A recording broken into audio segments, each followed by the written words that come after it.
चलिए आज काजल की बातें सुनते हैं कि काजल अपने माँ बाप के लिए क्या मायने रखती है और उसके माँ बाप काजल के लिए क्या मायने रखते हैं। माँ की मर्जी मायने नहीं रखती। अगर माँ ना भी कहती तो भी शादी माँ बाप शादी के लिए रेडी रहे या ना रहे, शादी तो होके रहे। मतलब समझ रहे हो आप? काजल का दीवाना है। मतलब इसका साफ है कि इनका जो सेटलमेंट है ना ये बहुत पहले था। इनका कुछ भी ऐसा नहीं था कि अभी मिलना है, जेल से आने के बाद मिले हैं, अचानक मिले हैं, प्यार हुआ है या फिर अटैचमेंट हुआ है तो शादी हुई, ऐसा कुछ नहीं है। इनका जो भी था पहले से था। इनके लिए समाज, परिवार, माँ बाप कोई मायने नहीं रखते। और काजल ने अपने माँ बाप के सामने साफ साफ कह दिया था कि मैं जो हुआ कि विष्णु से ही शादी करूँ। और उसके बाद जब उसके पिताजी नहीं तैयार हुए थे, माँ बाप नहीं तैयार हुए थे, तो उसने फायदे भी गिनवाए होंगे कि आपका दहेज नहीं लगेगा, आपको कुछ देना नहीं होगा, शादी का खर्चा बच जाएगा, आपकी बेटी भी पार हो जाएगी और एक अच्छे घर में भी जाएगी जहाँ पर अच्छी खासी इनकम है।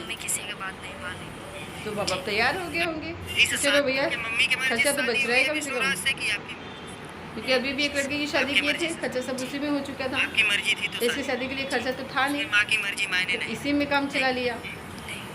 देखा नहीं अपनी शादी में क्या ही काजल के माँ बाप को क्या लगा शादी में। एक लड़की का लोग शादी करते हैं तो कितना खर्चा आता है, छोटा मोटा करके बहुत सारा खर्चा आ जाता है। लेकिन यहाँ पर किसी तरीके से कोई प्रेशर नहीं दिया विष्णु ने, सब कुछ खुद किया, सब कुछ। शादी के गहने खुद के, कपड़े भी खुद के पैसे शॉपिंग करवाई, कार्ड भी खुद छपवाए, और लोगों के साथ कार्ड भी नहीं छपवाए, कोई आया ही नहीं था, सिर्फ परिवार वाले आए थे और अगल बगल आते रिश्तेदार कोई नहीं आया था। यानी कि काजल की शादी में कोई नाते रिश्तेदार शामिल ही नहीं था, सिर्फ इसने माँ बाप को मजबूर किया था और माँ बाप आए थे, परिवार वाले इनके आए थे। और कोई भी नहीं आया था, मौसी चाचा कोई नहीं आया था। क्या इसके रिश्ते में मौसी नहीं थी, चाचा नहीं थे, मौसा नहीं थे, कोई इनका वो रिश्तेदार नहीं था उधर। लेकिन काजल का कोई रिश्तेदार शादी में नहीं आया था, सिर्फ और सिर्फ काजल आई थी और काजल के माँ बाप आए थे। हाँ तो सारा खर्चा बच ही गया ना। और खान पीन भी यहाँ विष्णु ने करवाया था, सब कुछ अरेंजमेंट विष्णु ने करवाया था। तो काजल को को क्या लगा? कुछ भी नहीं लगा, बल्कि 4 दिन का जो खाना था वो भी विष्णु की कमाई से लोग खा रहे थे। विष्णु का ही लोग यहाँ पे खा रहे थे, अपनी कमाई से तो किसी को एक पूरी तक नहीं खिलाई। अनाज खुद भी पूरी खाई। ऐसी बेटी की शादी हुई है, यानी कि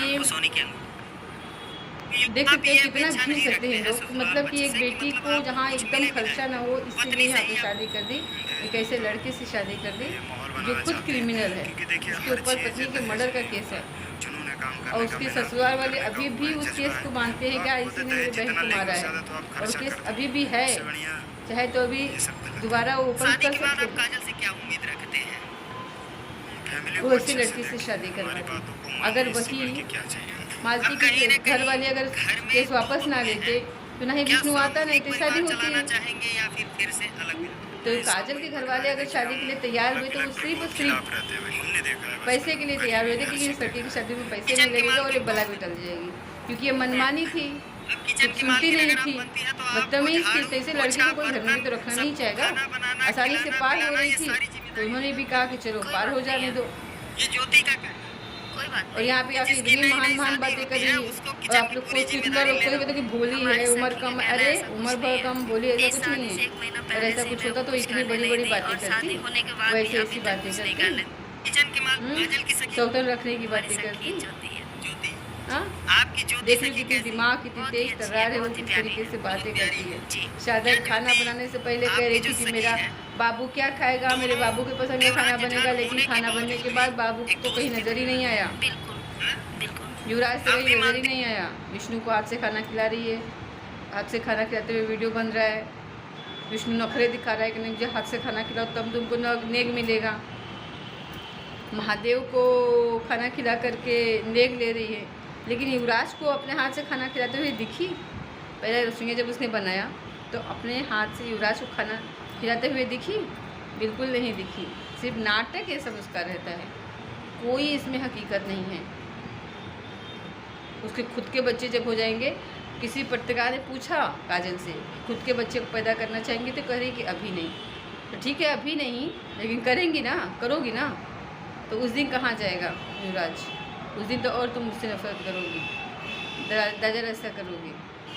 और ये 100% लिखित है, तुम करोगी नफरत युवराज से, क्योंकि युवराज को बहुत ज़्यादा मिलने वाला है। जो मालती का हक है वो तो मिलवे करेगा, विष्णु का भी मिलेगा।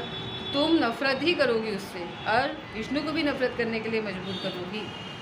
तुम देख लेना। जितनी भी ऑडियंस है, आप लोग मेरी बात याद रखना, ज़रूर ये नफरत करेगी।